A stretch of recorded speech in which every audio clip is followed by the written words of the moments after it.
एक माँ की आखिरी इच्छा। एक बार एक बूढ़ी माँ को उसके बेटे ने एक वृद्धा आश्रम में ले जाकर छोड़ छोड़ा। इस माँ का ये वही इकलौता बेटा था जिसके लिए इस माँ ने जीवन भर संघर्ष किया। इस बेटे के लिए वो सब कुछ किया जो एक माँ को करना चाहिए या माँ कर सकती है, और आज भी अपने बेटे को किसी भी तरह की परेशानी ना हो इसलिए आश्रम में रहने के लिए भी तैयार हो गई। वृद्धा आश्रम में रह रही माँ हमेशा अपने बेटे को याद करती, मगर बेटा केवल साल में एक बार उसको मिलने जाता या फिर फोन पर बात कर लेता। कई साल बीत गए।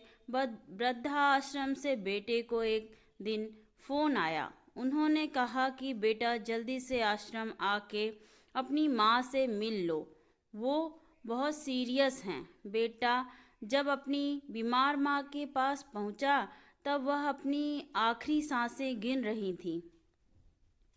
बेटे ने अपनी माँ से उसकी आखिरी इच्छा पूछते हुए कहा, माँ मैं तुम्हारे लिए क्या कर सकता हूँ बताओ। माँ ने कहा, बेटा इस आश्रम में गर्मी और मच्छर बहुत ज़्यादा हैं। यहाँ पर कुछ पंखे लगवा देना। फ्रिज ना होने की वजह से यहाँ पर हम बूढ़ों को कई बार भूखे पेट ही सोना पड़ता है, क्योंकि किसी ने दिया हुआ खाना खराब होने से नहीं बचा पाते हैं।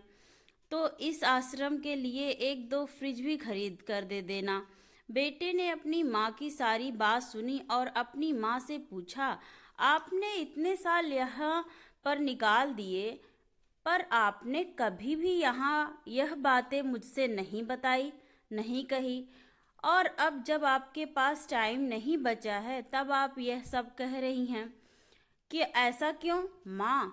माँ ने बेटे को जवाब देते हुए कहा, बेटा मैंने गर्मी भूख पीड़ा सहन कर ली, लेकिन मुझे पता है जब तेरे बच्चे तुझे यहाँ पर छोड़कर जाएंगे तब तू यह सब सहन नहीं कर पाएगा।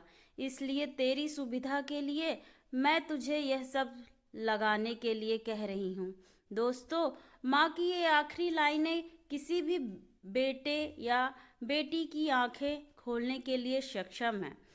इतिहास हमेशा अपने आप को दोहराता है। अगर आप चाहते हैं कि आपके साथ अच्छा व्यवहार हो तो आपको भी दूसरों के साथ वैसा ही करना पड़ेगा। धन्यवाद दोस्तों। स्टोरी पसंद आई हो तो please like and subscribe. Thank you.